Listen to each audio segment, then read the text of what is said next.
It's Patrik Hutzel from IntensiveCareHome.com, where we provide tailor-made solutions for long-term ventilated adults and children with tracheostomies, and where we also provide tailor-made solutions for hospitals and intensive care units, whilst providing quality services for long-term ventilated adults and children with tracheostomies, and also otherwise medically complex adults and children at home, including home BIPAP, home CPAP, home tracheostomy care when adults and children are not ventilated, also home TPN. We also provide IV potassium, IV magnesium infusions at home, as well as IV antibiotic infusions at home.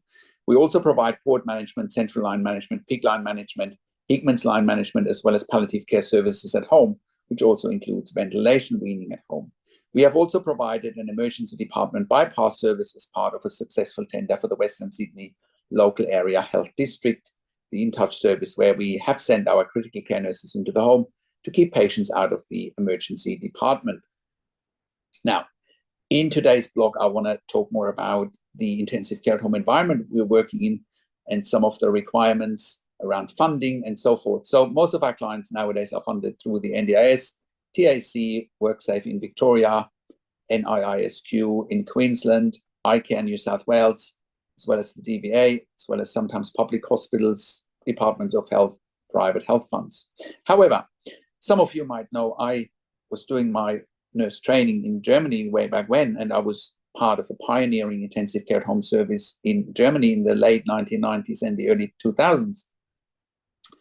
The interesting part in Germany was at the time that there was, and still is to this day, legislation that whenever you can treat a patient at home, that services must be offered at home first before you treat a patient in a hospital. That makes perfect sense and is common sense, right? So when we look at currently the environment in Australia in particular, it remains 30 years behind. And, the hospital seems to be holding all the power, and there's a lot of roadblocks and obstacles to get patients home. Some of it is clearly legislation.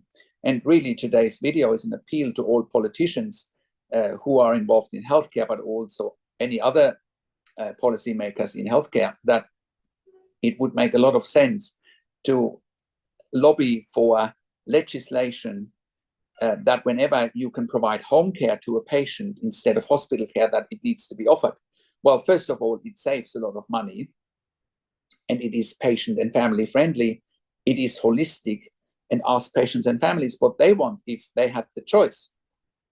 In our line of work with intensive care at home, we are bringing a substitution into the home care space that saves about 50% of the cost of an intensive care bed, right? Plus, we are freeing up a much needed intensive care bed. It's the most sought after bed in a hospital is the intensive care bed, right? So it makes a lot of sense to bring in legislation and lobby for legislation to treat patients at home whenever possible.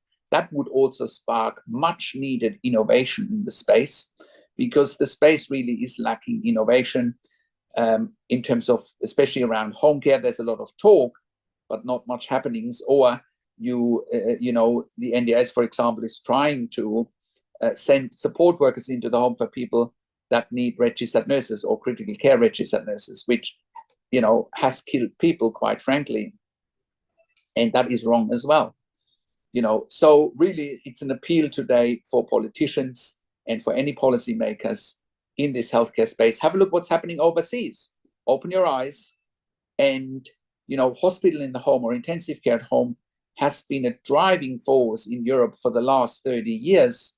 Very successful implementation of healthcare into the community, which is what people want, which is what hospitals should want as well, because there's no shortage of patients needing hospital care regardless. So why not making it the law to treat as many patients at home as possible, to free up hospital beds, to free up ICU beds, to give the patients and families the care they want and need in their home, right?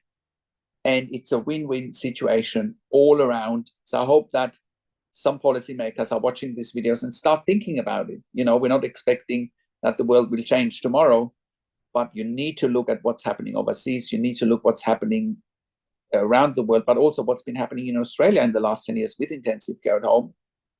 We've been very successful.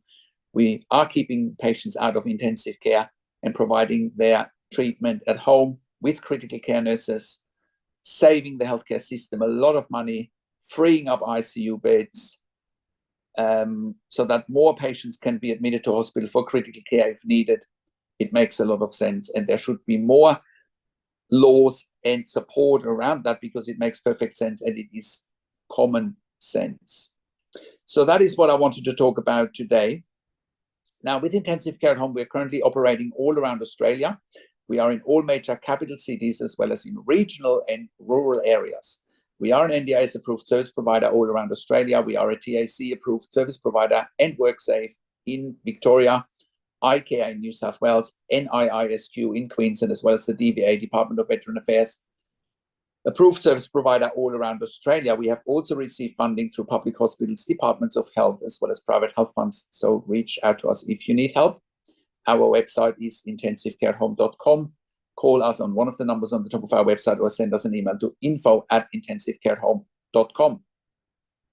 And if you're at home already and you have insufficient support, or if you are in ICU and you have a loved one in ICU, and you might be watching this, or you're in ICU yourself long-term with the conditions that I mentioned above, with ventilation, tracheostomy, TPN, please contact us. We can help you to get out of the hospital. And like I said, we're also sending our critical care nurses into the home to keep emergency departments empty. We are also providing level 2 and level 3 NDIS support coordination and also specialist support coordination. We're also providing NDIS nursing assessment or other nursing assessments. And if you are an NDIS support coordinator watching this and you're looking for nursing care for your participants or for more funding because you don't know how to advocate for nursing care, please reach out to us as well. We can also help you with a specialist NDIS nursing assessment. Like I said, we also have our own NDIS level 2 and level 3 NDIS support coordinator if you need more insights about funding and advocacy for nursing care. And if you are a critical care nurse and you're looking for a career change, we want to hear from you as well. If you have worked in ICU, ED, pediatric ICU for a minimum of 2 years, and you ideally have completed a postgraduate critical care qualification, we want to hear from you. We currently have jobs in Melbourne, Brisbane, Sydney, Albury, Wodonga, Bendigo, Country Victoria, as well as in Warragul in Country Victoria. We want to hear from you. We are looking for critical care nurses who want to complement our team, people who are team players and people who are looking for regular work. We are a service provider that has a tailor-made solution for our clients, which includes regular team members. So we are not an agency. If you want to come and go, please do not apply. That is not what we do at Intensive Care at Home. We are a service provider that has a tailor-made solution for our clients. That includes regular work on a weekly basis. And if you're an intensive care specialist or an ICU consultant, we're currently expanding our medical team as well. We want to hear from you.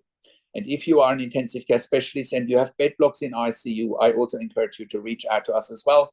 We can help eliminate your bed blocks, but more importantly, we can improve the quality of life and in some instances, quality of end of life for some of your patients, and you won't even pay for it.